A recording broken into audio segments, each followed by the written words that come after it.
When it comes to running a streaming platform, at least one where, you can actually upload videos yourself, it would seem that the users and the creators would probably know best about that, right? But YouTube went about removing the visibility of the YouTube dislikes, and the creators, well, they reacted negatively. Despite YouTube's claims that it was in service of smaller content creators because of their feelings, that narrative was largely scoffed at for many reasons. One of them, obviously, was that the availability of such a tool already existed in the individual creator's studio. So they didn't have to have public likes or dislikes. That was a choice they could make. Of course, it was blatantly obvious why the public dislike count was being removed to nearly everyone.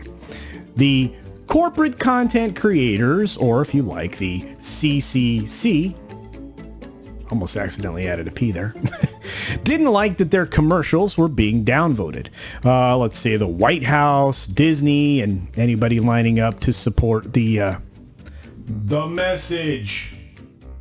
Didn't like the visibility of their propaganda being voted and commented into oblivion. And why would they? So when the removal of the public view of the dislikes was made plain, there was going to be some sort of an impact. Until now, only creators were offering the likely issue that would arise from doing something like this.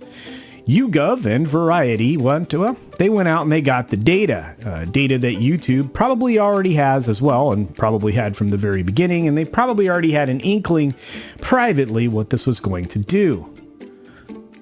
But let's take a look at it anyway. Here we go.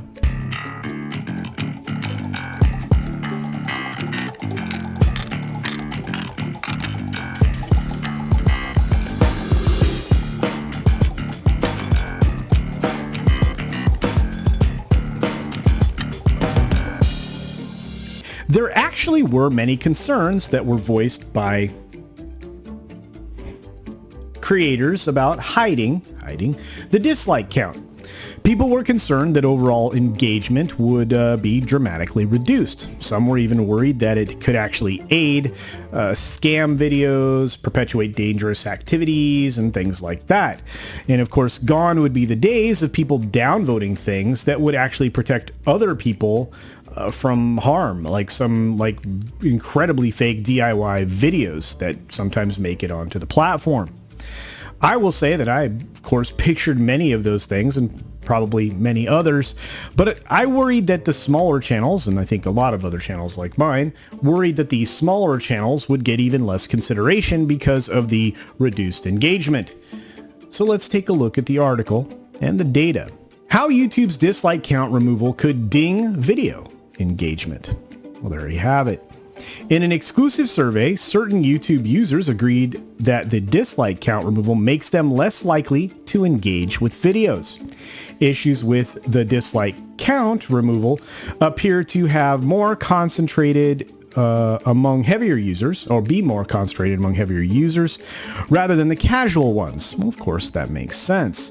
Adding public dislike counts as a perk to the YouTube Premium likely wouldn't greatly boost the appeal of that subscription product. And I agree with that. I don't know why they continue to hang on to that other than, it's more revenue, but hey. YouTube's controversial move to remove public dislike counts in November was aimed at shielding smaller creators. Did you see the way it's shielding smaller creators from harassment campaigns, but has already started to discourage certain viewers from engaging with videos on the platform. New data suggests, well, you didn't have to follow the data that much to know that this was going to happen. YouGov Direct fielded a survey on January 4th on behalf of Variety Intelligence Platform among 1,013 online U.S. adults, 270 of whom said they use YouTube and noticed the dislike count removal. They actually noticed it. Over 40% of these 270 respondents agreed that the removal of the dislike counts made them much less or slightly less likely to watch YouTube videos. The effect here in the chart is pretty evident. Now, there's a substantial portion of people that don't think it'll make any difference to them. That may change over time. It looks like 24% say it makes me slightly less, and it looks like 17% say it makes me much less likely to interact with videos. It makes me much more was only 3%, and it makes me slightly more was 2%. So they got a 5% bump out of this. And then, of course, you have the people who don't know being the other 5%. Oh my. Oh my. That percentage was still smaller than that of the group who said the lack of dislike counts didn't affect their viewership of YouTube videos.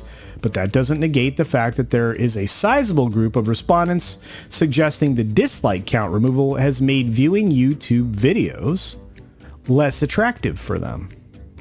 And this should worry Google, as it should worry other free ad supported streaming alternatives as they rise and invest in original content in mass. And of course, you know, there are several of those like Rumble and Odyssey and many more.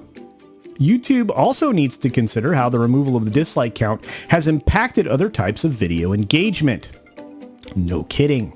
45% of survey respondents who use YouTube and noticed the dislike count removal said the change made them much less or slightly less likely to engage with via comment, dislike, like with the videos.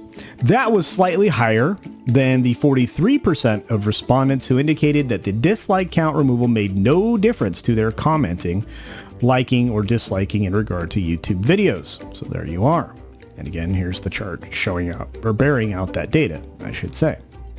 It's true that when gauging the reaction to the dislike count removal among those who've not yet seen the change on the platform themselves, the data appears less concerning. Yes, but believe me, one day they're going to notice, hey, where are the dislikes for this? Maybe they'll click the dislike button and realize there is no numbers tied to it. Over 68% of respondents who said they used YouTube and had not yet noticed the platform's dislike count removal agreed knowing about the change makes no difference to how much they watch, comment on, or like or dislike videos. It's interesting. I don't know if that they would even notice anyway. Sounds like they're fairly oblivious, but hey, that's all right. You can be oblivious. Of course, this data doesn't totally discount the data presented at the beginning of the article. Well, of course not, because YouTube should be prioritizing pleasing those who spend the most amount of time on its platform. Obviously, the ones who were aware. Many of whom are likely to be the ones who've already noticed the dislike counts and are now gone. Well, there you go. Moreover, it's possible that some of the respondents who suggested that they wouldn't be bothered by YouTube's dislike count removal find that they feel differently about the change once they've experienced not seeing public dislike counts firsthand. Now, of course, the article does point out that there is or are tools or were or used to be tools that you would allow you to see this. In fact, they talk about it here. Anyway, more from the article, and this is really actually the pertinent part. It seems true that any portion of YouTube's users starting to like and comment on videos less frequently is bad for the Google-owned video platform because comments and likes surely help smaller creators, the very group that was intended to be helped with the dislike count removal. Well, we know that's not true. Again, getting a boost from YouTube's algorithm and gaining exposure, well, you're not going to do that if you don't have full engagement. When people stop engaging with your videos, it's when you lose traction. That's why everybody asks you to comment, hit the like button, share the video out, all of that. Be sure you're subscribed to channels. That's why I promote independent creators at the end of every single video that I do. There's a reason. And I tell you to do all the same things. And that's why it's important, because it's the only way to, make a splash compared to the CCC. And I almost added the P there again. Yes, bigger creators also benefit from comments and likes. Well, they do. But you could argue that many bigger YouTube creators are more likely to have bigger reaches on other social platforms and might generally be less financially vulnerable to not being promoted by YouTube's algorithm than the smaller creators. There's no argument there. That's absolutely the case. In fact, I would say it benefits bigger YouTubers to still be able to have a public dislike count. Again, that kind of engagement, you need to know. You really do. Likes and dislikes are, they usually come with a healthy dose of commentary from people, and at least they can tell you, hopefully in a helpful way, how you can improve your content. Believe me, I had a few early on when I was just starting up that I really took to heart, which is why a lot of times I speak a little more quickly and I pronounce things a little more emphatically, let's say. The negative reactions to YouTube's dislike count removal is not surprising. VIP Plus, back in December, said it seemed already possible that the dislike count removal caused at least some consumers to use YouTube less often, and predicted that the video platform in 2022 will make hidden dislike counts optional on videos in a bid to ratchet up engagement. They already had that option, and I really wish that the authors of this knew that, but in the studio side, you could make the like discount visible or not visible. And you know what? Most creators opted for it to be visible. There's a reason for that.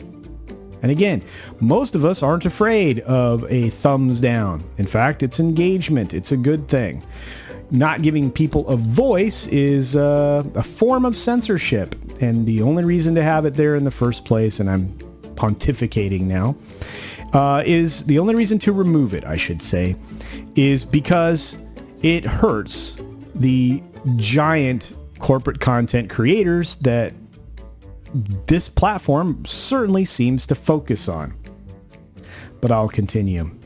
66% of those that were polled did not notice that the dislike count had been removed, and 34% said yes. And those 34% are actually very important heavy users. There was, and I think there still may be a way to still see the public dislikes, but there was a free plugin, and I talked about that earlier, that can be downloaded to restore public dislike counts on videos.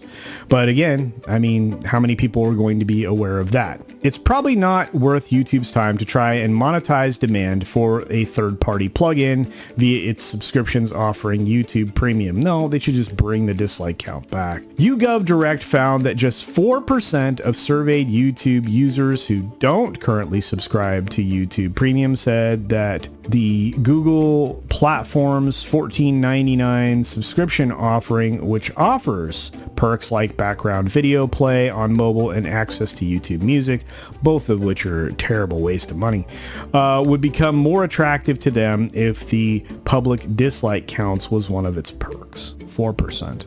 Wow.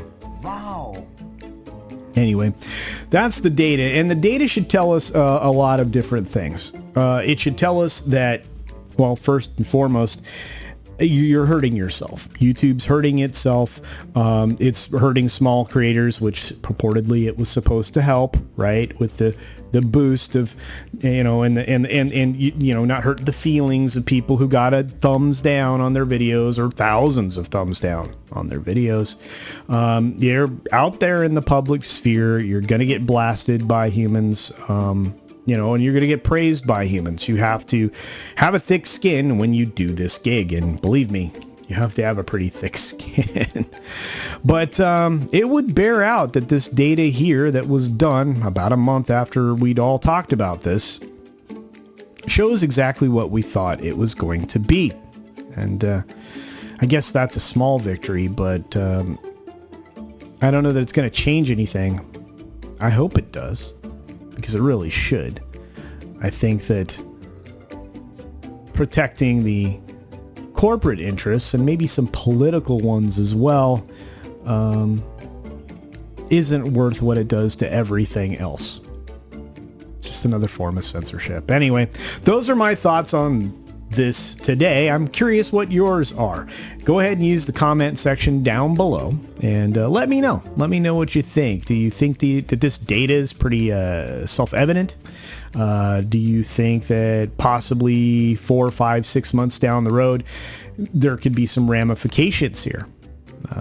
Do you think that you'll start to see smaller creators have less revenue coming in because there's less engagement, because people are not sticking around to watch the videos or not even bothering to interact with any part of the video, and it discourages the very thing that YouTube actually needs to drive its algorithm?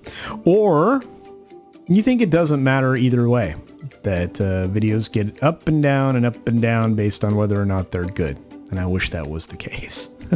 But anyway, feel free to put your comments down below. And of course, as I said, be sure to support independent content creators here on the platform, because obviously the large ones, the corporate content creators, are the ones that get the big push here. And I would love to have a big push, but I'm not a big creator, and neither are they. So do support the independent creators with a like, with a subscription, with a share, with a comment, or all of those things. I know they would appreciate it, as would I. But with that being said, be sure to take care of yourself, take care of others, wash your hands, of course, because it's good hygiene. And until next time, bye. Thanks for visiting today. Be sure you're subscribed and hit that for alerts. Yay! Of course, like and share all of the videos that you can, as it helps with the algorithm. Have a great day.